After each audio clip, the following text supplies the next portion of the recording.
नमस्कार साथियों, मैं विनय प्रताप सिंह स्वागत करता हूं आपका शिक्षा क्लासेस पर।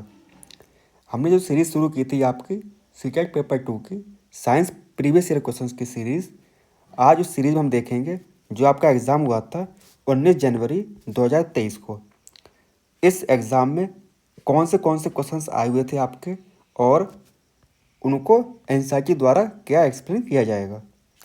तो आज का मोटिवेशन क्या हमारा? आज का मोटिवेशन हमारा है, जितना कठिन संघर्ष होगा उतना ही क्या होगा, उतनी ही शानदार क्या होगी, जीत होगी हमारी। ठीक है ना। तो ये रहा हमारा आज का पहला क्वेश्चन है। पहला क्वेश्चन क्या हमसे पूछ रहा है? ये पूछ रहा है कि for which of the following ultrasound waves can not be used, यानी कि निम्नलिखित में से कौन सी किसके लिए पराश्वसन स्वय ध्वनि तरंगों का उपयोग नहीं किया जाता है। अब बहुत से बच्चे क्या होंगे, यहाँ पे क्या पढ़ लेंगे कि यहाँ पे कैन नॉट जगह पे कैन पूछ पढ़ लेंगे, जिसकी वजह से उनका जो आंसर होगा वो कैसा हो जाएगा, गलत हो जाएगा। इसीलिए कहा जाता है कि आप क्वेश्चन को काफ़ी अच्छी तरीके से पढ़िए, जिससे आपका क्या हो, आंसर आपका सही होने की प्रोबेबिलिटी काफ़ी ज़्यादा हो जाए। ऑप्शन ए के हमारा ए है in physiotherapic treatment of joints pain arthritis, यानी कि जोड़ों के दर्द संधिशोथ के भौतिक चिकित्सा के इलाज की में क्या होता है, आपका अल्ट्रासाउंड वेव्स का इस्तेमाल करते हैं। सही बात है, आप इमेज में देख पा रहे होंगे, यहाँ पे जिस जगह पे यूज़ होता है उसकी इमेज यहाँ पर आपके स्क्रीन पर दिख रही होगी। ऑप्शन बी हमारा है स्टेराइजेशन ऑफ सर्जिकल इंस्ट्रूमेंट्स, शल्यक उपकरणों के रोगाणुनाशन में, यानी कि जो आपके सर्जिकल इंस्ट्रूमेंट्स होते हैं उनको साफ करने के लिए हम क्या करते हैं, अल्ट्रासोनिक साउंड वेव्स का इस्तेमाल करते हैं। अब देखते हैं हमारा ऑप्शन सी क्या है कि estimating the depth of ocean, यानी कि महासागरों की गहराई का अनुमान लगाने के लिए हम क्या करते हैं, हम साउंड वेव का इस्तेमाल करते हैं। हमारा लास्ट ऑप्शन क्या है, testing the functioning of human ear, मानव कर्ण के कार्य की जांच करने में। ठीक है, ह्यूमन ईयर की जांच करने के लिए हम इसका इस्तेमाल नहीं करते। ठीक है ना। तो इसका क्या हो जाएगा, इसका आपका हो जाएगा क्वेश्चन नंबर फर्स्ट का ऑप्शन नंबर डी आपका करेक्ट आंसर। अब देखते हैं हमारा क्वेश्चन नंबर 2 क्या है, सेकंड है हमारा क्वेश्चन नंबर। ऑप्शन क्या दिया हुआ, ये दिया हुआ है कि it is easy to accelerate a lighter object than a heavier object, यानी कि किसी भारी वस्तु की अपेक्षा हल्की वस्तु को सरकाना क्या है, काफ़ी आसान है। सही बात है, आप भारी वस्तुओं को आसानी से नहीं सरका सकते हो और हल्की वस्तुओं को काफ़ी आसानी से सरका सकते हैं हम। ठीक है ना। रीजन क्या दे रहा है, रीजन दे रहा हमारा कि friction is inversely proportional to the mass of the object, यानी कि जो घर्षण है आपका वस्तुओं के द्रव्यमान पर क्या है, इनवर्सली प्रोपोर्शनल है। जबकि ये क्या, ये बिल्कुल ही गलत है। जो मास होता है आपका वो कैसा होता है, वो हमारा होता है इंडिपेंडेंट, यानी कि वो डिपेंड नहीं करता किसके ऊपर, फ्रिक्शन के ऊपर। ठीक है ना, ये फ्रिक्शन पर डिपेंड नहीं करता है। ठीक है ना। क्या हो जाएगा हमारा रीजन, क्या हो जाएगा, रीजन हमारा गलत हो जाएगा। तो इसका होगा आपका ऑप्शन नंबर सी आपका करेक्ट आंसर। ठीक है ना। अब देखते हैं हमारा क्वेश्चन नंबर सेकंड क्या है। क्वेश्चन नंबर सेकंड है which of the following places is likely to have least atmospheric pressure, निम्नलिखित में से किस स्थान पर वायुमंडलीय जो दाब है क्या है, सबसे कम होने की संभावना है।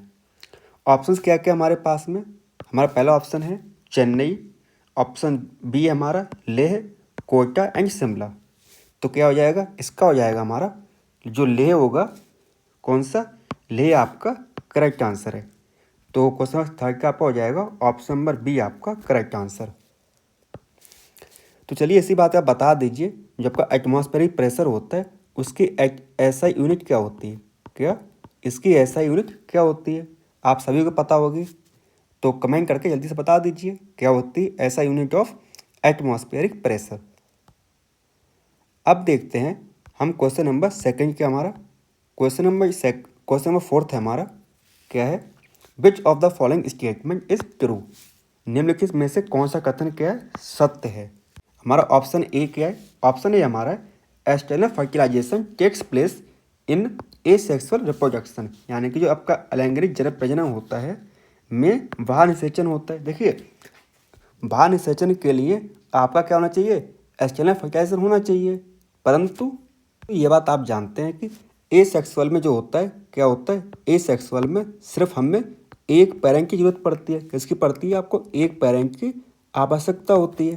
तो इसके लिए ये क्या हो जाएगा, ये आपका गलत हो जाएगा। ऑप्शन बी क्या हमारा, ऑप्शन बी हमारा कि plants have ability to reproduce both sexually and asexually. जो पौधों में लैंगिक और अलैंगिक दोनों प्रकार के क्या होते हैं, प्रजनन की क्षमता होती है। ये क्या आपका, ये बिल्कुल ही सही है। ऑप्शन सी क्या हमारा, ऑप्शन सी हमारा कि viviparous organism produce unfertilised egg, यानी कि जरायु जीव अनिषेचित अंड उत्पन्न करते हैं। अब ये बात आपको ही पता है कि जो आपके क्या होते हैं, आपके बेबी पैरस होते हैं, वो क्या करते हैं, बच्चों को जन्म देते हैं। क्या करते हैं, बच्चों को जन्म देते हैं। और जबकि जो आपके क्या होते हैं, ओवी पैरस होते हैं, कौन आपके ओवी पैरस, ये क्या करते हैं, ये हमारे अंडे देते हैं। क्या करते हैं, एग देते हैं। ठीक है ना। तो हो जाएगा आपका ऑप्शन में सी भी आपका गलत हो जाएगा। ऑप्शन डी क्या हमारा, ऑप्शन डी हमारा है in all viviparous organism external fertilisation takes place, यानी कि सभी जरायुज जीवों में क्या होता है, बाहर निषेचन होता है। देखिए बेबी पैरस से बच्चे जन्म देंगे और जन्म देने के लिए इंटरनल फर्टिलाइजेशन होता है, क्या होता है, आंतरिक निषेचन होता है, ना कि बाहरी है। तो उसका आपका हो जाएगा ऑप्शन नंबर बी आपका करेक्ट आंसर। ठीक है ना। अब देखते हैं क्वेश्चन नंबर 5 क्या हमारा, 5 है, देखिए which of the following material is best situated to make a coil of an electric heater. हमको क्या करना है, इलेक्ट्रिक हीटर के लिए एक कॉइल बनानी है। तो वो कैसी होनी चाहिए, देखिए हमको क्या दिया गया, हमको दिया गया मेल्टिंग पॉइंट यानी कि गलनांक, और आपका क्या दिया हुआ है, ये दिया हमारा रेसिस्टिविटी यानी कि प्रतिरोधक क्षमता उसकी कितनी है। अगर हीटर के जो मतलब क्या होता है, अगर हीटर का जो वायर होता है, तार होता है, उसका मेल्टिंग पॉइंट ज़्यादा होगा तो इसीलिए उसमें क्या होगी, हीट ज़्यादा रिलीज होगी, ज़्यादा उसमें क्या होगी, गर्मी पैदा होगी। और जितनी ज़्यादा उसकी मतलब प्रतिरोधक क्षमता होगी उतना ही वो आसानी से नहीं टूटेगा। तो इसीलिए जो आपका जेड वाला होगा, कौन सा वाला, जेड वाला, ये आपका क्या हो जाएगा, करेक्ट हो जाएगा। यानी कि मेल्टिंग पॉइंट क्या होना चाहिए, आपका हाई होना चाहिए, और रेसिस्टिविटी कैसी होनी चाहिए, ज़्यादा होनी चाहिए, उच्च होनी चाहिए। तो ऑप्शन नंबर डी आपका हो जाएगा करेक्ट आंसर। ठीक है ना। अब देखते हैं क्वेश्चन नंबर 6 क्या हमसे पूछ रहा है। ये भी आपका क्या है, असर्शन और रीजन का क्वेश्चन आया हुआ है। हमारा असर्शन है कि the muscle cells are long and thin in shape. आपको देख रही होंगी जो आपके मसल्स होती हैं वो कैसी होती हैं, पेशी कोशिकाएं कैसी होती हैं, आकार में लंबी और पतली होती हैं। और रीजन क्या दिया हुआ है, रीजन दे रहा है हमको कि this helps expanding and contracting, यानी कि इससे क्या होता है, आपकी कॉन्ट्रैक्ट हो जाती हैं और एक्सपेंड हो जाती हैं। तो इसीलिए आपका जो असर्शन है उसका करेक्ट एक्सप्लेनेशन कौन दे रहा है, रीजन दे रहा है। तो इसका आपको हो जाएगा ऑप्शन नंबर ए आपका करेक्ट आंसर। अब देखते हैं क्वेश्चन नंबर 7 क्या हमारा, 7 है the distance between an object and its image on an plane mirror कितना 10 सेंटीमीटर दिया हुआ है। The object is moved forward towards the mirror by 2 centimetre. Okay, what is the distance between mirror and image now. क्या बोल रहा है, ये बोल रहा है कि एक ऑब्जेक्ट है हमारा, क्या मान लीजिए आपका एक ऑब्जेक्ट है और बीच में क्या लगा हुआ है, हमारा मिरर लगा हुआ है, और पीछे क्या आपके उसकी एक इमेज है। ओके, हमसे बोल रहा है कि ऑब्जेक्ट एंड इट्स इमेज, जो आपका ऑब्जेक्ट है और इमेज बीच में कितनी है, आपका 10 सेंटीमीटर है, यानी कि 5 इसका और 5 इसका। ओके, आगे बोला गया कम से, क्या बोल रहा है, आगे बोल रहा है कि the object is moved forward, यानी जो आपका ऑब्जेक्ट है वो क्या हुआ, आगे बढ़ गया टूवर्ड्स द मिरर, मिरर की तरफ कितना 2 सेंटीमीटर, यानी कि पहले 5 था वो 2 आगे बढ़ा तो कितना बचा, ये बचा हमारा 3। जब ये 3 बचा तो ये भी कितना बचेगा, 3 बचेगा, क्योंकि जो आपकी इमेज होगी वो भी क्या होगी, पास आ जाएगी। ओके, तो अब हमसे क्या पूछ रहा है, हमसे बोल रहा है कि the distance between mirror and image के बीच में क्या होगी, डिस्टेंस कितनी होगी इसके बीच में, तो कितनी होगी 3 + 3 तो हो जाएगा हमारा 6, यानी कि ऑप्शन नंबर ए आपका करेक्ट आंसर हो जाएगा इस क्वेश्चन का। अब देखते हैं नेक्स्ट क्वेश्चन क्या हमारा है। नेक्स्ट क्वेश्चन हमसे पूछ रहा है कि देखिए कि 2 carbon electrodes are placed in a copper solution, copper sulphate solution in a beaker. यहाँ पे क्या किया हमने 2 रॉड डाल दी, क्या डाल दी 2 रॉड डाल दी, एक हमारी ये रॉड है, दूसरी हमारी ये रॉड है, और इसमें क्या मिलाया हुआ है, इसे मिलाया हुआ हमारा क्या कॉपर सल्फेट का सॉल्यूशन है। CuSO4 का क्या मिलाया हुआ हमने, सॉल्यूशन मिला दिया इसमें। ओके, आगे क्या बोल रहा है, आगे बोल रहा है देखिए किसी बीकर में कॉपर सल्फेट प्लेन में 2 कार्बन इलेक्ट्रोड्स को डाल दिया हमने। आगे के आगे है the electrodes are connected to a battery and electric current is allowed to pass, यानी कि इलेक्ट्रोड बैटरी से संयोजित किया गया, उसके बाद में विद्युत धारा को क्या किया प्रभावित कर दी है। तो यहाँ पे क्या कर दिया, यहाँ पे हमने बैटरी लगा दी और बैटरी को क्या कर दिया कनेक्ट कर दिया, जिससे क्या हुआ विद्युत हमारा चलना शुरू हो गया। तो इसके बाद हमसे क्या पूछ रहा है, ये पूछ रहा है कि which of the following observations will take place after a few minute, यानी कि कुछ मिनटों के पश्चात उसमें क्या होगा। ऑप्शंस क्या क्या हमारे पास में, पहला ऑप्शन हमारा है कि bubbles are formed at positive electrode या एनोड के पास पहुंचेगा। ऑप्शन बी हमारे पास में copper is deposit on the cathode, bubbles are formed at cathode, copper is deposit at anode. अब अगर आप इस इमेज पर को ध्यान से देख पा रहे होंगे कि इस सॉल्यूशन में क्या था हमारा कॉपर सल्फेट था, क्या था इस सॉल्यूशन में था हमारा कॉपर सल्फेट।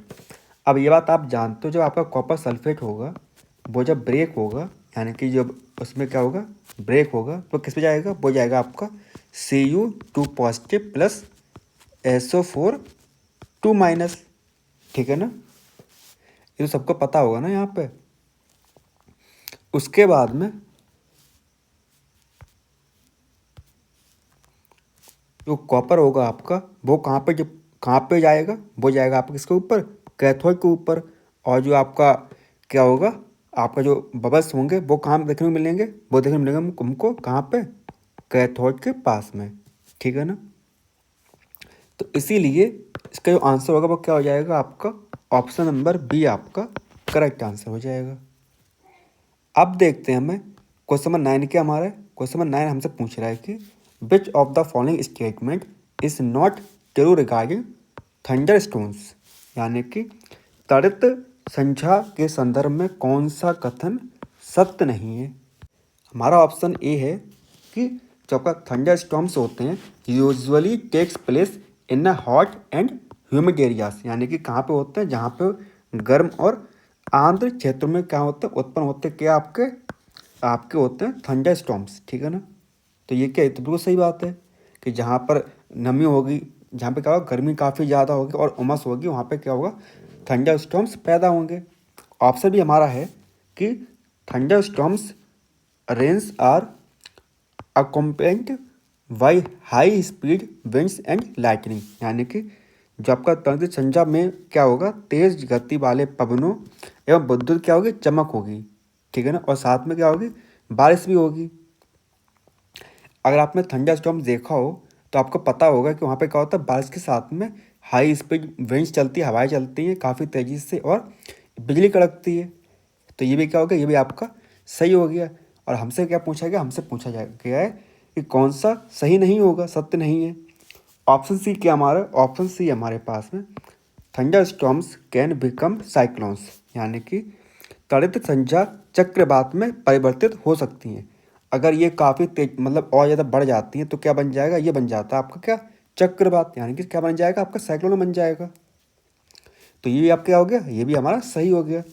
ऑप्शन डी क्या हमारा, ऑप्शन डी है कि the speed of winds in thunder storms is more than that in cyclones, त्वरित संख्या में पवनों की गति चक्रवात की अपेक्षा क्या होती है अधिक होती है, जबकि क्या होता है इसका बिल्कुल ही उल्टा होता है, यानी कि जो स्पीड ऑफ विंड होगी वो क्या होगी थंडर स्टॉर्म्स की कम होगी एज कम्पेयर टू किसके साइक्लोन के मुकाबले। तो इसका हो जाएगा आपका ऑप्शन नंबर डी क्या आपका, ये है हमारा गलत ऑप्शन, ठीक है ना। तो इसीलिए ये क्या हो जाएगा, ये हमारा सही हो जाएगा। अब देखते हैं क्वेश्चन नंबर 10 क्या हमारा है। 10 देखिए, यहाँ पे दिया हुआ है choose the correct set of options. Okay, A B C हमको दिए गए, हमको बताना है कि ए बी सी क्या होंगे। हमारा पहला ए क्या है, ए हमारा है region that are geologically more prone to earthquake, यानी कि क्षेत्र जो भौगोलिक रूप से भूकंपों के लिए क्या है, प्रवृत्त है, जहाँ पे भूकंप काफ़ी ज़्यादा आ सकता है। तो उस जगह को क्या बोलेंगे, तो बोलते हैं हम क्या है, उसको बोलते हैं सिस्मिक जोन। क्या बोलेंगे उससे, उसे बोलते हैं हमें सिस्मिक जोन बोलते हैं, ठीक है ना। तो हमारा ए क्या होगा, ए हमारा हो गया सिस्मिक जोन। और बी क्या हमारा, बी है the point where seismic waves originated, यानी कि वह बिंदु जहाँ भूकंपीय तरंगे क्या होती, उत्पन्न होती, उसे क्या बोलते हैं, उसे बोलते हैं हमें, उसे बोलते हैं सिस्मिक फोकस। क्या बोलते हैं, उसे बोलते हैं सिस्मिक फोकस। तो बी हो गया हमारा सिस्मिक फोकस। सी क्या है, सी हमारा है the point vertically above the origin of seismic waves, यानी कि भूकंपीय तरंगों के उद्भव पर क्या होगा, तो उसको बोलते हैं सिस्मिक फोकस। क्या बोलेंगे उसे, उसे बोलेंगे एपिसेंटर। तो इसीलिए इसका हो जाएगा आपका क्या, ऑप्शन नंबर बी आपका करेक्ट आंसर, यानी कि भूकंपी जोन, भूकंपी। देखिए इमेज में आप अच्छे तरीके से देखिए यहाँ पे कि जो सेंटर है हमारा, ये वाला जो सेंटर है वो क्या हमारा फोकस है, वहाँ से वेव्स निकल रही हैं, अगर आप देख पा रहे होंगे। इस जगह को क्या बोला, इस जगह को हमने बोला क्या, एपिसेंटर, ठीक है ना।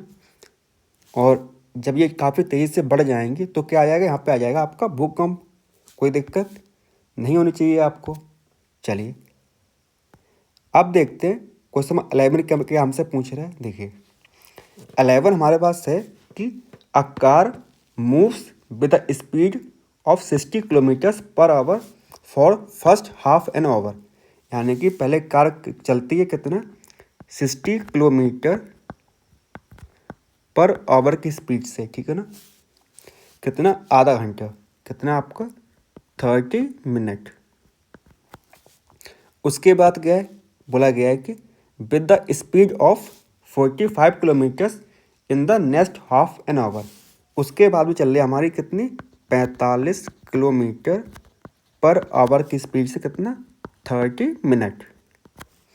देन लास्ट में क्या हमारा है, लास्ट में है कि what is the total distance covered by the car, यानी कि कार द्वारा तय की गई कुल दूरी कितनी होगी। तो हमको निकालना है टोटल डिस्टेंस। क्या निकालना है बेटा, हमको निकालना है टोटल डिस्टेंस। आपको फार्मूला तो याद होगा जो मैं आपको बताया था पहले। डिस्टेंस का फार्मूला क्या होता है, ये होता है आपका स्पीड अपॉन क्या, स्पीड अपॉन आपका टाइम, ठीक है ना। अब स्पीड कितनी, जाने की हमारी आधा घंटे पहले की 60, उसके बाद में कितना चला 45, और बटे कर दे रहे हैं हम कितना 2 से, ठीक है ना। तो क्या आ जाएगा, ये आपका आ जाएगा, देखिए करते हैं इसको, 5 5 6 4 10, 105/2। इसको हम कट करेंगे तो कितना आ जाएगा, 2 पंजे 10, 2 दूनी 4 और 2 पंजे 10, ठीक है ना। तो ये आपका आंसर आ जाएगा क्या, 52.5 किलोमीटर। तो आप जो आपका ऑप्शन नंबर बी है वो क्या हो जाएगा, आपका करेक्ट आंसर हो जाएगा, ठीक है ना। अब देखते हैं क्वेश्चन नंबर 12 क्या हमारा है। देखिए क्वेश्चन नंबर 12 हमारा है कि अ डिस्प्लेसेस बी, जो ए है, मतलब क्या आपका जो ए है वो डिस्प्लेस कर रहा है किसको, बी एंड सी को। तो ये डिस्प्लेस कर रहा है आपको किसको, बी को और सी को, यानी कि बी और सी को ए क्या है, लबड़ी बेलनों में से विस्थापित कर रहा है, ठीक है ना। किससे, सॉल्ट सॉल्यूशन से। But when put in salt solution of D, अगर क्या किया गया, उसको डाल दिया किसमें, ए को डाल दिया किसको हमने, ये डाल दिया हमको किसमें, डी में डाल दिया, किसमें, सॉल्ट सॉल्यूशन में डाल दिया किसको, डी को। देयर इज नो रिएक्शन, क्या होगी, कोई भी रिएक्शन नहीं होगी। B displaces C from its salt solution. जो बी होगा वो क्या करेगा, डिस्प्लेस करेगा किसको, सी को, किसमें, सॉल्ट सॉल्यूशन में, ठीक है ना। हमसे पूछा गया the second most reactive metal is, कि जो आपका सेकंड मोस्ट रिएक्टिव मेटल होगा वो क्या होगा, वो क्या हो गया। अगर आपको सही से अगर फिर से समझ में नहीं आया है तो हम इसको दोबारा समझा दे रहे हैं। देखिए, ए डिस्प्लेसेस बी एंड सी। ए ने क्या किया, डिस्प्लेस कर दिया किसको, बी को और सी को। इसका मतलब है जो ए है उसके पास क्या है, मोर रिएक्टिव है एज कम्पेयर टू बी और सी, ठीक है ना। देन उसके बाद क्या बोल रहा है, उसके बाद बोल रहा है कि put in salt solution of D. जब उसको डी में डाला, डी को डाला गया उसी सॉल्यूशन में, तो क्या हुआ, नो रिएक्शन, कोई भी रिएक्शन नहीं हुई। तो इसका मतलब जो डी है आपका वो क्या है, इन सबसे भी ज़्यादा रिएक्टिव है। कैसे, मोर रिएक्टिव है। जब मोर रिएक्टिव होगा तभी तो वो रिप्लेस नहीं कर पाएगा वहाँ पे जाके। और लास्ट में पूछा गया है कि सेकंड मोस्ट रिएक्टिव मेटल कौन सा होगा, यानी कि द्वितीय सेकंड पोजीशन पर कौन सा होगा। तो सेकंड पोजीशन पर कौन है, हमारा ए है। तो इसीलिए ए कहाँ पे, ऑप्शन नंबर बी में हमारा क्या है, ए है, ठीक है ना। तो क्वेश्चन नंबर 12 क्या हो जाएगा आपका, ऑप्शन नंबर बी आपका करेक्ट आंसर। अब देखिए हमारा क्या है, क्वेश्चन नंबर है 13 क्या पूछा गया हमसे, देखिए, vaccination is a process of immunization that is developing immunity of a person against a particular disease. Okay, यानी कि वैक्सीन प्रतिरक्षण की एक विधि है, अर्थात किसी व्यक्ति में एक विशिष्ट रोग के विरुद्ध प्रतिरक्षा उत्पन्न करता है। टीके के संदर्भ में निम्नलिखित में से कौन सा कथन क्या है, सही है। हमको बताना कि वैक्सीन के रिगार्डिंग कौन सा ऑप्शन हमारा क्या है, करेक्ट है। हमारा ए क्या है, ए हमारा है कि अब वैक्सीन इज अ लिव और एटेन्यूएटेड जर्म। जो मतलब टीका होता है, वैक्सीन होती है, वो कैसे होती है, जीवित या क्षणिक जीवाणु होता है। बिल्कुल सही बात है। वैक्सीन हम क्या करते हैं, या तो जीवित मतलब जो भी वायरस हो गया या बैक्टीरिया होगा, मतलब उसको मिला देंगे और किसी भी बॉडी के अंदर डाल देंगे, या तो क्या करेंगे उसको हम मार के डालेंगे, या उसके हाथ पर मतलब वो ऐसा कर देंगे, मतलब वो बॉडी जिस भी बॉडी के अंदर जाएगा उसको हार्म नहीं पहुंचा पाएगा, यानी कि उससे बीमार नहीं कर पाएगा। परंतु उसको डालने के बाद में जो आपकी एंटीबॉडीज़ बनेंगी, यानी कि उसके जो अगेंस्ट में जो बॉडीज़ बनेंगी, वो क्या करेंगे, वो हमारे बॉडी को रक्षा प्रदान करेंगी आगे जाके। तो ए हमारा क्या हो गया, सही हो गया। ऑप्शन बी के हमसे पूछा गया, बी दे बोल रहा है, अब vaccine produces antibodies in the body against a specific diseases. टीका एक विशिष्ट रोग के विरुद्ध प्रतिरक्षी उत्पन्न करता है, सही बात है। ऑप्शन सी हमारे पास में सी है, vaccines are available for humans beings only, यानी कि टीका जो है केवल मानवों के लिए उपलब्ध है। ऐसा तो बिल्कुल नहीं है। अगर जो बच्चे गांव में रहते होंगे उनको पता होगा कि गाय भैंसों को में क्या होता है, वैक्सीन्स टीके लगाए जाते हैं। तो यहाँ पे क्या लिखा हुआ है, यहाँ पे लिखा हुआ है सिर्फ इंसानों के लिए। तो ऐसा तो नहीं होता है कि इंसानों के लिए सिर्फ हो, वो तो मतलब और भी जानवर होते हैं उनके लिए भी वैक्सीन होती है हमारी। सी डी ऑप्शन डी हमारे पास में बोल रहा है कि वैक्सीन कंटेन एंटीबायोटिक्स विच किल जर्म्स, यानी कि टीकों में प्रतिजैविक होते हैं जो जीवाणु को मार देते हैं। ऐसा तो बिल्कुल नहीं है। वैक्सीन देने के बाद में बॉडी में क्या बनती है, आपके बनते हैं क्या है, एंटीबॉडीज बनती है, ना कि एंटीबायोटिक, ठीक है ना। तो ये भी क्या हो गया, ये भी हमारा गलत हो गया। उसके बाद में हमारा ई क्या है, ई हमारा है vaccines are effective against only viral diseases, यानी कि टीके जो हैं केवल विषाणु द्वारा उत्पन्न रोगों के क्या होते हैं, विरुद्ध प्रभावी होते हैं। ऐसा तो बिल्कुल नहीं है। वो वायरल डिसीज और मतलब जो बैक्टीरिया डिसीज होती हैं उन सब के लिए भी क्या होते हैं, उन सब के लिए कैसे होते हैं, वो आसानी मतलब इफेक्टिव होते हैं। तो ये भी आपका क्या हो जाएगा, ये भी हमारा गलत हो जाएगा। बचते के हमारे ए और बी हमारे क्या हैं, करेक्ट है। तो इसलिए हो जाएगा आपका ऑप्शन नंबर ए आपका करेक्ट आंसर हो जाएगा। अब देखते हैं क्वेश्चन नंबर 14 क्या बोल रहा हमसे। 14 हमसे है कि nylon is use to make parachute, यानी कि नायलॉन का हमने क्या क्या इस्तेमाल किया किसको बनाने के लिए, पैरासूट को बनाने के लिए। विच of the following properties of nylon makes it's suitable for this purpose, यानी कि निम्नलिखित में से नायलॉन के कौन से गुण उससे उद्देश्य के लिए उपयुक्त बनाते हैं। हमारा ऑप्शन ए है, एक है कि लाइट, हल्का होना चाहिए, बिल्कुल सही बात है। कैसा होना चाहिए? हल्का होना चाहिए वो नायलॉन जो भी होगा। कैसा होना चाहिए? हल्का होना चाहिए। बी बोल रहा है कि इट इज स्ट्रॉन्ग, कैसा होना चाहिए? मजबूत होना चाहिए, जिससे मतलब हवा को अच्छी तरीके से रोक पाए वो। सी है कि इट इज इलास्टिक, कैसा होना चाहिए? लचीला होना चाहिए, बिल्कुल सही बात है। इट इज फायर रेजिस्टेंस, यानी कि अग्नि रोधी होना चाहिए, ये भी क्या सही बात है। उसका बोल रहा है कि इट इज शाइनिंग, कैसे होगी? चमकदार होना चाहिए। देखिए पैराशूट चाहे चमकदार हो या ना हो, उससे क्या है, कोई फर्क नहीं पड़ता किसके ऊपर, पैराशूट के ऊपर। तो ये क्या है, ये हमारा हो जाएगा आपका गलत। एफ क्या है? एफ बोल रहा है कि इट इज रिंकल फ्री, यानी कि यह सिलबट मुक्त होना चाहिए। देखिए सिलबट एक इतना सादा नहीं, मतलब जो आपका ऑप्शन में से है, तो इसीलिए ये भी क्या हो जाएगा, ये भी हमारा गलत हो जाएगा। तो ए बी सी और जो डी है ये आपके क्या हैं, करेक्ट आंसर्स हैं। अब अगर देख पा रहे होंगे आप सही से कि जो आपका यहाँ पे लिखा हुआ ना हल्का और किसमें, आपका ऑप्शन हल्का और लचीले में से, तो इनमें से मोर करेक्ट क्या हो जाएगा, आपका लचीला हो जाएगा। देखिए जहाँ पे क्या है कि इनमें से आपको 3 ही दिए गए हैं। क्या दिए गए? 3 दिए गए हैं। 3 में से इनमें से ऐसे 4-5 ऑप्शन ऐसे हैं जो मतलब होने चाहिए, परंतु हमको क्या दिखाना है, हमको ढूंढना इनमें से जो मोर करेक्ट है। कैसे है? मोर करेक्ट है। तो इसीलिए जो आपका जो वो था आयोग, उसे क्या माना, इसका आंसर माना था आप उसका बी सी और डी वाला, यानी कि जो आपका ऑप्शन नंबर बी था वो क्या करेक्ट आंसर है। ठीक है ना। अब देखते हैं क्वेश्चन नंबर 15 क्या है। ये हमारा असर्शन और रीजन का क्वेश्चन है। असर्शन क्या हमारा, असर्शन है हमारा कि liquid carbon dioxide is used in fire extinguisher, यानी कि अग्निशामकों में द्रव्य कार्बन डाइऑक्साइड का क्या करते हैं, उपयोग करते हैं। ये तो बिल्कुल सही बात है। जब आपका फायर एक्सटिंग्विशर होता है उसमें क्या करते हैं, लिक्विड कार्बन डाइऑक्साइड का इस्तेमाल करते हैं।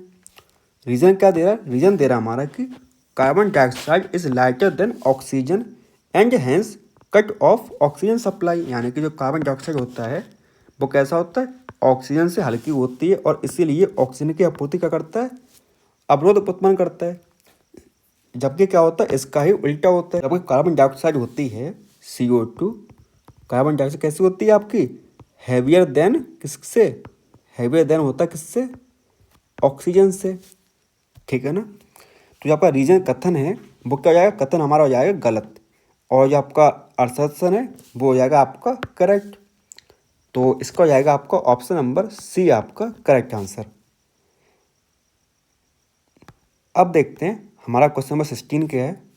देखिए हमसे बोला गया है कि which of the following statement regarding bacteria क्या है, सही है, यानी कि जीवाणुओं के लिए क्या है, कौन सा कथन सत्य है। अब यहाँ पे ABCDEF कथन दिए गए, हमको बताना है कि कौन सा कथन जीवाणुओं के लिए सही है। अब इस प्रकार जो क्वेश्चंस होते हैं वो क्या होते हैं, आपके टाइम टेकिंग होते हैं। देखिए यहाँ पे लिखा हुआ 4 ऑप्शन दिए हूँ मैं, 1 2 3 4। अब इसमें आपको हर ऑप्शन अच्छे से पढ़ना पड़ेगा कि कौन सा इधर से उधर तो नहीं हो गया है। चलिए पढ़ते हैं। तो हमारा पहला ऑप्शन ए क्या बोल रहा है, ए बोल रहा है कि they help in break down of cellulose in herbivores, यानी कि ये शाकाहारियों में सेल्यूलोज के विघटन में सहायता करते हैं। बिल्कुल सही बात है। जो आपके हर्बीवोर्स होते हैं, जो मतलब हर्बीवोर्स मतलब क्या, जो आपके क्या खाते हैं, घास वगैरह खाते हैं, हरी सब्जियां पत्ते खाते हैं, तो उनमें क्या होता है, उनमें जो सेल्यूलोज का ब्रेक डाउन होता है उसकी हेल्प कौन करता है, बैक्टीरियाज करते हैं उनकी। बिल्कुल सही बात है। बी हमारा है कि they aid in digestion process in human beings, यानी कि ये मानवों में पाचन प्रक्रिया में क्या होते हैं, सहायता करते हैं। अब आपको ये बात पता होगी कि मतलब जो आपके ह्यूमन इंटेस्टाइन होता है उसमें कुछ बैक्टीरियाज हमेशा प्रेजेंट होते हैं, जो उसको क्या करते हैं, भोजन को पचाने के लिए हेल्पफुल होते हैं। तो ये भी क्या, ये भी आपका सही हो जाएगा। सी हमारा है they are used in production of antibiotics, यानी कि ये प्रतिजैविक के उत्पाद में क्या होते हैं, उपयुक्त तो ये क्या, ये भी आपका सही है। आपको पता है कि जो बैक्टीरियाज होते हैं वो एंटीबायोटिक बनाने के लिए क्या होते हैं, इस्तेमाल में आते हैं। ऑप्शंस डी क्या हमारा है, डी बोल रहा है कि they are preparation of cake, यानी कि एक केक बनाने के लिए उपयुक्त होते हैं। आपको यार पता है कि जो केक बनाने के लिए कौन इस्तेमाल होता है, वो होता है क्या आपका ईस्ट। ईस्ट क्या होती है आपकी, वही खमीर। क्या होता है आपका, ये होता है आपका खमीर, ठीक है ना। उसके बाद में हमारा ई क्या है, ई हमारा है they are used in preparation of alcohol. ये एल्कोहल बनाने में क्या होते हैं, उपयुक्त होते हैं। तो ये क्या, ये भी हमारा सही है। और उसके बाद में हमारा लास्ट क्या है, हमारा लास्ट एफ वाला है they are used in break down of organic matter in biogas plant, यानी कि ये बायोगैस संयंत्र में जैविक पदार्थ के विघटन के लिए उपयुक्त होते हैं। तो यहाँ पर क्या होता है, यहाँ पर भी, यहाँ पर हमारे क्या होते हैं, बैक्टीरिया इस्तेमाल होते हैं। तो जो आपका क्या होता है, आपका अल्कोहल बनाने के लिए और केक बनाने के लिए यहाँ पे क्या होता है, आपका ईस्ट का इस्तेमाल होता है। बाकी जगह जो होते हैं वो किसके लिए होते हैं, वो होते हैं आपके बैक्टीरियाज के लिए। तो इसीलिए जो आपका बी वाला ऑप्शन होगा, A B C and F आपके क्या है, करेक्ट आंसर्स है, ठीक है ना। अब देखते हैं क्वेश्चन नंबर 17 क्या हमारा है। देखिए 17 हमारा है सॉल्ट इज यूज्ड, हम क्या कर रहे हैं, नमक का उपयोग कर रहे हैं किसमें, अचारों में। किसके लिए कर रहे हैं, प्रिजर्वेटिव इन पिकल्स बिकॉज, क्यों। तो ऑप्शंस क्या क्या हमारे, पहला ऑप्शन हमारा है provide acidic environment to kill micro organism, यह सूक्ष्म जीवों को क्या करते हैं, समाप्त करते हैं और अम्लीय अवस्था को उत्पन्न करते हैं। ओके। बी हमारा है reduces moisture content in which inhibit the growth of microorganism, यानी कि यह आर्द्रता के स्तर पर को क्या करते हैं, कम करते हैं और जिससे क्या होता है, सूक्ष्म जीवी की वृद्धि रुक जाती है। ओके। ऑप्शन सी हमारे पास में है cut off ear so that micro organism can not enter, यानी कि क्या करते हैं, ये वायु को अवरोध उत्पन्न करते हैं जिससे क्या होता है, सूक्ष्म जीवी प्रवेश नहीं कर पाते हैं।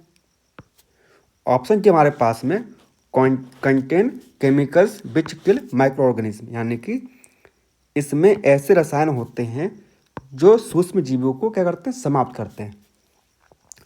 तो नमक मिलाने से क्या होता है कि ये क्या करते हैं, ये इन्वेट करते हैं किसकी, ग्रोथ ऑफ माइक्रो ऑर्गेनिज्म की, ठीक है ना। इसलिए आपको पता होगा जब आप अचार डालते हैं तो शुरुआत में क्या करते हैं, आप नमक मिलाते हैं उसको। क्यों मिलाते हैं, क्योंकि जो आपके जो माइक्रो ऑर्गेनिज्म होंगे क्या होंगे, सूक्ष्म जीवी होंगे वहाँ पे, वो मर जाएं, ठीक है ना। तो क्या हो जाएगा आपका, इसका आपका हो जाएगा ऑप्शन नंबर बी आपका करेक्ट आंसर। अब देखते हैं क्वेश्चन नंबर 18 क्या है। 18 हमारा है कि टू इक्वल बॉडीज, मतलब दो बॉडी हैं ए एक्स एंड वाई, दो अनविच्छिन्न पिंडों एक्स और वाई को आपस में क्या कर रहे हैं, एक दूसरे से रगड़ा जा रहा है। क्या किया, इनको आपस में रब किया, क्या किया हमने, रब कर दिया आपस में, ठीक है ना। उसके बाद क्या बोल रहा है, उसके बाद बोला गया हमसे क्या कि एक्स एंड वाई एक्वायर, यानी कि एक्स वाई में क्या उपार्जित होगा, मतलब क्या हो जाएगा। तो आपको पता है कि कोई भी अनचार्ज बॉडी जब एक दूसरे साथ में रब की जाती है तो एक के पास क्या पॉजिटिव चार्ज आएगा, दूसरे के पास क्या आ जाएगा, नेगेटिव चार्ज आएगा। अगर मान लीजिए इसके पास पॉजिटिव आएगा तो इसके पास क्या आएगा, नेगेटिव आएगा। अगर इसके पास पॉजिटिव आ गया तो इसके पास क्या आएगा, नेगेटिव आ जाएगा। यानी कि इक्वल और अपोजिट क्या होंगे, चार्ज होंगे किसके पास में, जो बॉडीज होंगी दो अलग अलग, ठीक है ना। तो क्वेश्चन नंबर 18 का क्या हो जाएगा आपका, ऑप्शन नंबर बी आपका करेक्ट आंसर, यानी कि समान एवं विपरीत आवेश, ठीक है ना।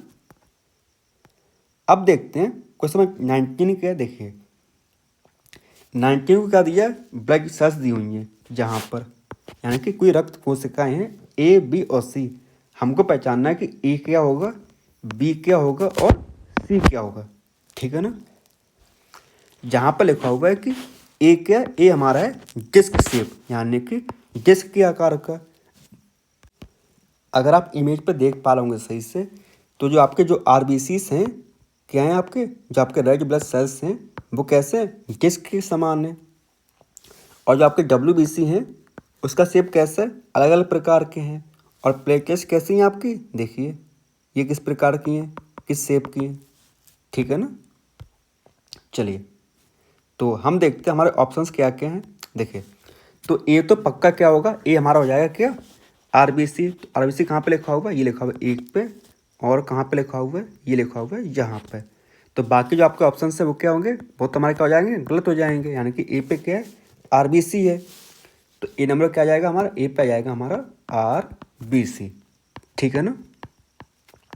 यानी कि जिसके आकार की क्या होती हैं आपकी, RBC होती है। उसके बाद में हमारा क्या लिखा हुआ है, और बी पे लिखा हुआ है चेंजेस शेप, यानी कि आकार क्या है, आकार बदलते हैं। आकार कौन बदलता है, वो बदलते हैं हमारे क्या, WBC। तो कौन बदलते हैं हमारे, WBC बदलते हैं, ठीक है ना। तो WBC कहाँ पे लिखा हुआ है, यहाँ पे लिखा हुआ है वाइट ब्लड सेल्स, ठीक है ना। और उसके बाद में सी पे क्या लिखा हुआ है, सी पे लिखा हुआ है कि help in clotting of blood, यानी कि रक्त के इस कंदन में सहायता करता है। कौन करता है, आपके प्लेटलेट्स करती हैं, ठीक है ना।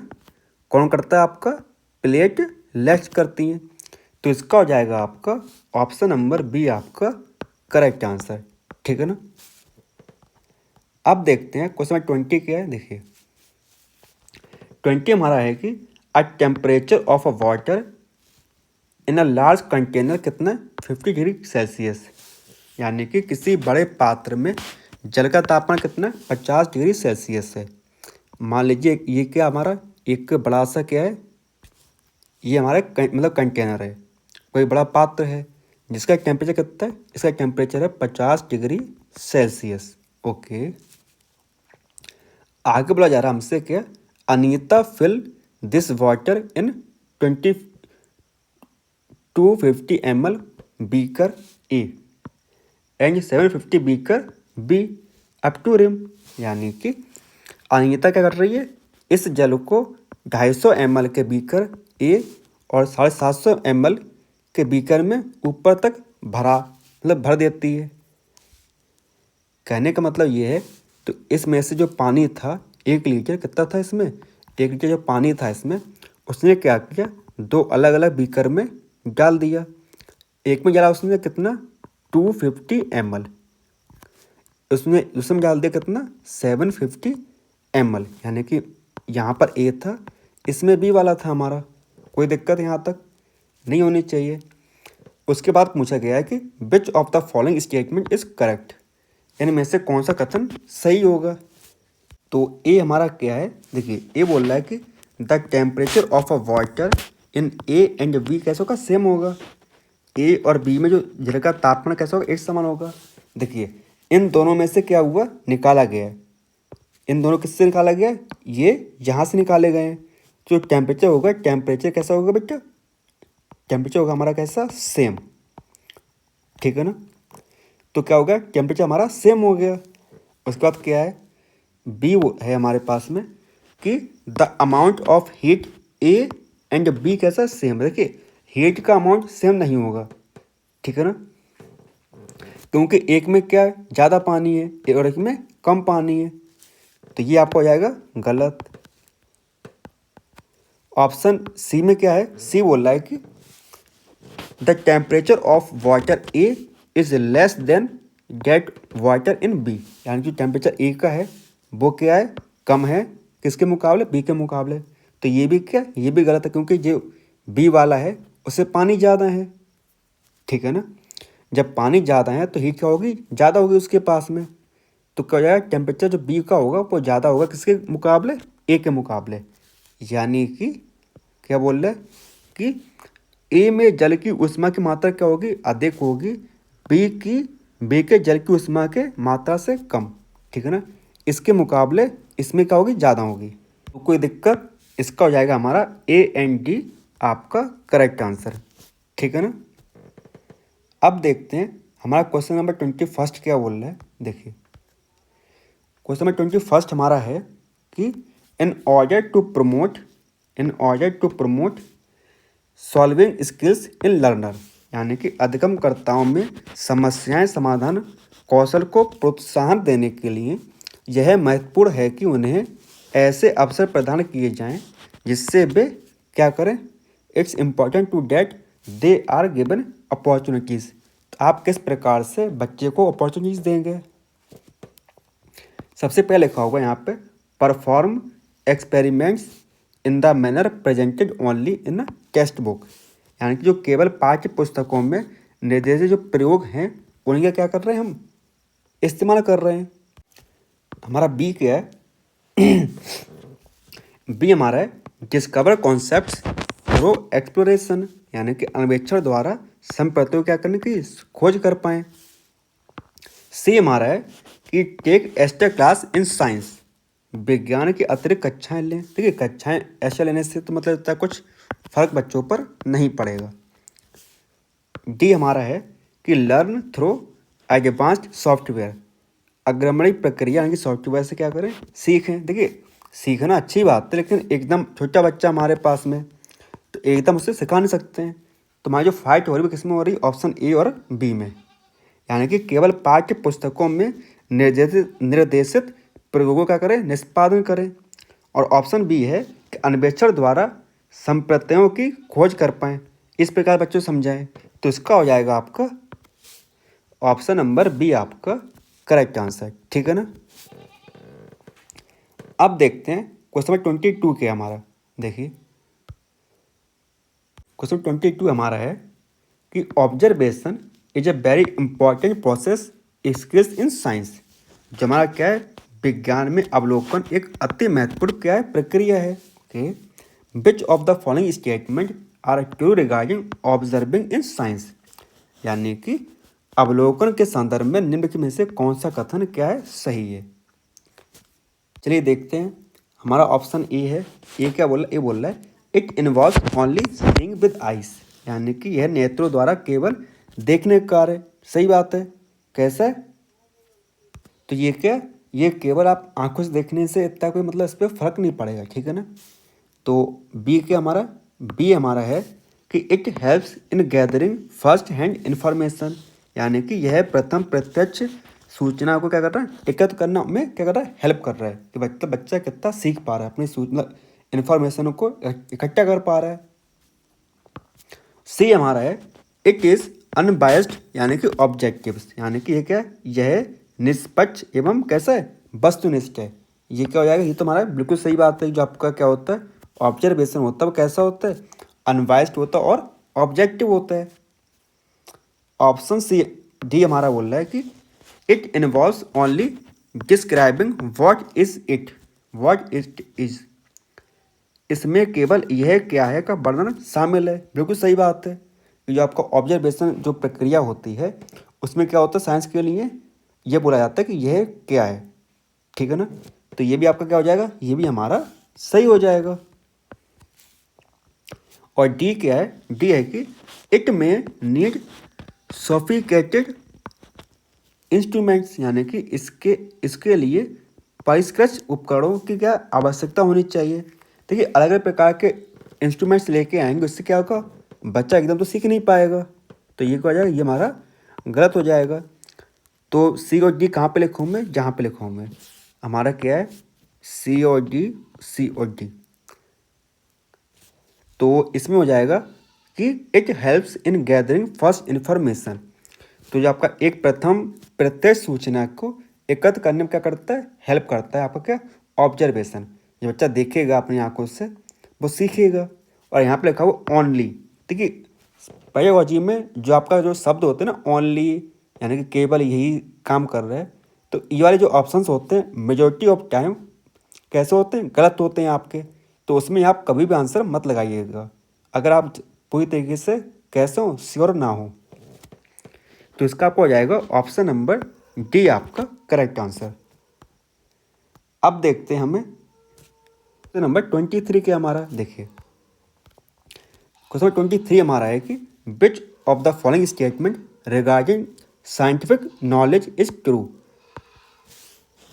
निम्न में से कौन सा कथन वैज्ञानिक ज्ञान के संदर्भ में कैसा है आपका सत्य है।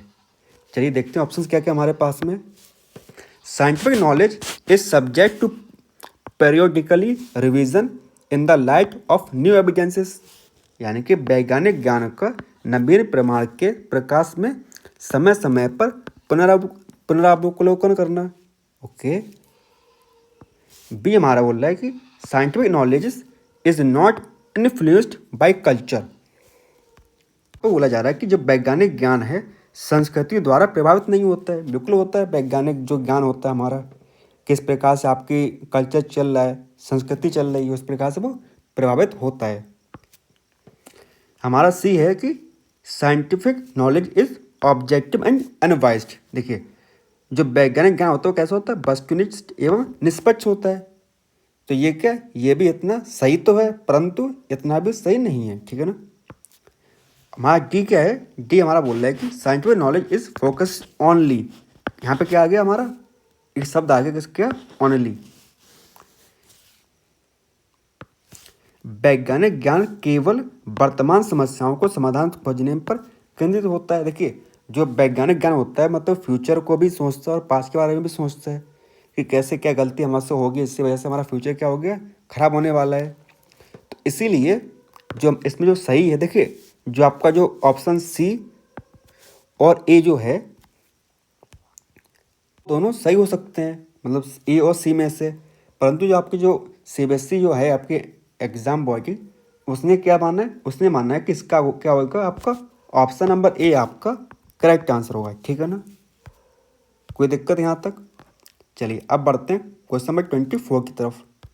24 क्या हमारा है कि देखिए, in a science classroom with student having a diverse learning profiles a teacher need to, यानी कि विविध अध्ययन शैलियों के विद्यार्थियों के किसी विज्ञान कक्ष में शिक्षक को क्या चाहिए, क्या चाहिए देख लेते हैं इसी बात पे। कक्ष में योग्यताओं पर आधारित समूह बनाएं, विशिष्टीकृत निर्देश एवं मूल्यांकन का उपयोग करें, समाहर्ता एवं वस्तुनिष्ठता के लिए मानकीकृत मूल्यांकन का क्या करें, उपयोग करें। डी हमारा है व्यापक प्रयोगात्मक का उपयोग करेंगे हम करेंगे कि विशिष्टीकृत निर्देश एवं मूल्यांकन का उपयोग करें, यानी कि use differentiated instructions and assessment.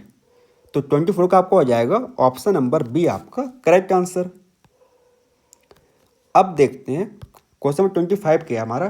25 हमारा कि in order to develop a rational thinking a science teacher may adopt the following practices except, यानी कि इसको छोड़ के बाकी सबको हम अडॉप्ट कर लेते हैं, किसको नहीं करते हैं। बुद्धि संगत चिंतन का विकास करने के उद्देश्य से विज्ञान का अध्यापक निम्न अभ्यासों को अपना सकता है सिवाय एक के। तो कौन सा है वो देख लेते हैं इसी बात पे। पहला हमारा है avoid discussing controversial socio scientific issues, यानी कि विवादात्मक सामाजिक वैज्ञानिक विषयों से दूर रहे, सही है। बी हमारा है कि ask student to look for cause effect relationship, यानी कि छात्रों को कारण एवं प्रभाव के संबंधों को खोजने के लिए कहे। सी हमारा इनकरेज स्केप्टिसिज्म, संदेह भाव को क्या करे, प्रोत्साहित करे। डी हमारा है encourage student to consult reliable scientific literatures, यानी कि छात्रों को विश्वसनीय विज्ञान साहित्य को देखने के लिए प्रोत्साहित करे। तो इन सबको करेगा सिवाय किसके, इसके। अवॉइड, देखिए यहाँ पे क्या लिखा होगा, अवॉइड कर देना, यानी कि क्या कर देना, विवादात्मक सामाजिक वैज्ञानिक विषयों से क्या करे, दूर रहे। देखिए कुछ चीज़ें ऐसी होती हैं जो विवादित होती हैं परंतु बच्चे को उसमें जाना चाहिए, जिससे क्या होता है कि मतलब उसमें वो अपना पक्ष भी रख सकता है। तो इसीलिए ये काम उसको नहीं करना चाहिए, ठीक है ना। तो ऑप्शन नंबर ए आपका क्या हो जाएगा, करेक्ट आंसर हो जाएगा। अब देखते हैं 26 क्या हमारा कि while teaching the topic electricity, जब क्या करें आप बच्चों क्या पढ़ा रहे हैं, विद्युत धारा पढ़ा रहे हैं हमें। A teacher notice that some student have misconception regarding flow of electricity, यानी कि टीचर ने क्या पाया कि कुछ विद्यार्थी जो हैं विद्युत धारा के क्या है प्रभाव के संदर्भ में कुछ भ्रांतियाँ पाले हुए हैं। तो in this contest the teacher should, तो टीचर क्या करेगा देख लेते हैं। पहले बोला जा रहा मुझसे कि इग्नोर दीज आइडियाज एज एररनेस, यानी कि इन विचारों क्या करना भ्रांति पूर्ण मानकर अस्वीकार कर देना। कि अस्वीकार तो हम कर ही नहीं सकते किसी बात पे, क्योंकि यहाँ तो मतलब बच्चे के भविष्य का सवाल है। हमारा बी है कि क्या बोल रहा है, बी बोल रहा है हमारा क्या कि point out the incorrect ideas and give correct concept, यानी कि गलत विचारों क्या करना इंगित करना चाहिए और सही विचारों को बताना चाहिए। यानी कि जो बच्चे गलत समझ रहे हैं उसको क्या करना चाहिए, उसको बोले कि मतलब वो ये चीज़ गलत समझे हुए हैं और उनको सही चीज़ बता देना। ओके। सी हमारा है कि address this ideas using alternate strategies, विकल्पीय योजनाओं द्वारा इन विचारों को क्या कर रहे हैं संबोधित करना। यानी कि जो उनके पास कॉन्सेप्ट हैं उनको किसी और जगह पर लगाकर कुछ और चीज़ बनाना, जिससे मतलब बच्चा को ऐसा ना लगे कि मतलब उसके दिमाग में कुछ गलत चीज़ है। कि छोटे जो बच्चे होते हैं मतलब वो उनके दिमाग में हमेशा मतलब एक चीज़ होती है ना कि मतलब हमारे दिमाग में एक चीज़ चल रही है कि गलत तो नहीं है, सही नहीं है। तो देखिए बी के मुकाबले सी वाला है वो ज़्यादा करेक्ट है एज़ कम्पेयर टू, देखिए बी वाले को गलती नहीं है परंतु जो सी वाला है वो मोर करेक्ट है एज़ कम्पेयर टू बी वाले से। और हमारा जो डी वाला, डी क्या है, avoid teaching the topic as it is creating confusion, यानी कि क्या करना उस टॉपिक को हम ना पढ़ाएं कि बच्चे को मतलब क्या है दुविधा पैदा हो। तो ये क्या बिल्कुल गलत साफ साफ हो गया है। तो क्वेश्चन नंबर 26 का आपको आ जाएगा ऑप्शन नंबर सी आपका करेक्ट आंसर, ठीक है ना। अब देखते हैं क्वेश्चन नंबर 27 क्या हमारा है। देखिए 27 बोल रहा है कि which of the following involves metacognition, निम्न में से क्या अभिप्रज्ञान को अवशिष्ट करता है। क्या करता है हमारा देखते हैं। पहला ऑप्शन है repeating the prescribed steps of experiment, यानी कि प्रयोग के निर्धारित चरणों को क्या करना दोहरा देना। बी हमारा है recalling the text book definitions of concept, यानी कि संकल्पनाओं की पाठ्य पुस्तक परिभाषाओं को क्या करना याद कर लेना, उन चीज़ों को बार बार मतलब रिकॉर्ड करना। सी हमारा है reflecting on one on strategy in a project, यानी कि किसी परियोजना में स्वयं की रणनीति पर क्या करना विचार करना। अब जहाँ पर स्वयं की बात आ जाए, किसकी बात आ जाए, स्वयं की बात आ जाए तो क्या हो जाएगा, देखिए जहाँ पर स्वयं की बात आ जाएगी तो वहाँ पर तो वो बिल्कुल ही सही हो जाएगा, आगे पढ़ने की जरूरत नहीं पड़ेगी हमें, परंतु अब पढ़ लेते हैं इसी बात पे। डी हमारा है reading advanced scientific literature on a particular topic, किसी एक विशेष प्रसंग पर आगे बढ़ती विज्ञान को करना पढ़ना उस चीज़ को। तो इसका हो जाएगा आपका ऑप्शन नंबर सी आपका करेक्ट आंसर, ठीक है ना। अब देखते हैं क्वेश्चन नंबर 28 क्या हमारा है। देखिए 28 क्वेश्चन नंबर हमारा है कि which of the following strategy constitute a gender responsive pedagogy in science, निम्न में से कौन सी रणनीति विज्ञान में एक लिंग प्रचुर शिक्षण संस्कार पे करती है। कौन सी करती है, देखिए इसमें करती है हमारी कक्षा कक्ष में लिंग संवेदी संवेदनाओं को का उपयोग करना। तो इसका हो जाएगा आपका ऑप्शन नंबर बी आपका करेक्ट आंसर। अब देखते हैं हमारा क्वेश्चन नंबर 29 क्या है। देखिए 29 हमारा क्वेश्चन नंबर है कि ये बोल रहा है, क्या बोल रहा है कि historical contest of the concept in science should be presented in text book, यानी कि विज्ञान में संकल्पनाओं के ऐतिहासिक प्रकरण पाठ्य पुस्तकों में क्या विद्वान होने चाहिए। सही बात है, क्यों, क्योंकि it promote student understanding of science as social enterprises, यानी कि यह विज्ञान को एक सामाजिक प्रकरण के रूप में समझने की क्या कर रहा है, छात्रों की समझ को प्रोत्साहित कर रहा है। बिल्कुल सही बात है, इसका हो जाएगा हमारा ए भी सही है और आर के हमारा ए को करेक्ट एक्सप्लेन कर रहा है। अब देखते हैं आज का लास्ट क्वेश्चन क्या हमारा, देखिए। In constructivist science classroom understanding the concept is, एक रचनात्मक विज्ञान कक्षा कक्ष की संकल्पना में की समझ क्या होगी, कॉन्स्टेटेड बाय लर्नर्स, यानी कि अधिगमकर्ताओं द्वारा निर्मित होती है। क्या होती है? रचनात्मक विज्ञान कक्षा कक्ष की संकल्पना। तो इसका हो जाएगा आपका क्वेश्चन नंबर 30 का ऑप्शन नंबर ए आपका करेक्ट आंसर। आज से आपकी क्लास चली जाएगी किस टाइम पर? 6 PM पर। ओके, फिर मिलते हैं आपसे नेक्स्ट क्लास में। तब तक के लिए धन्यवाद।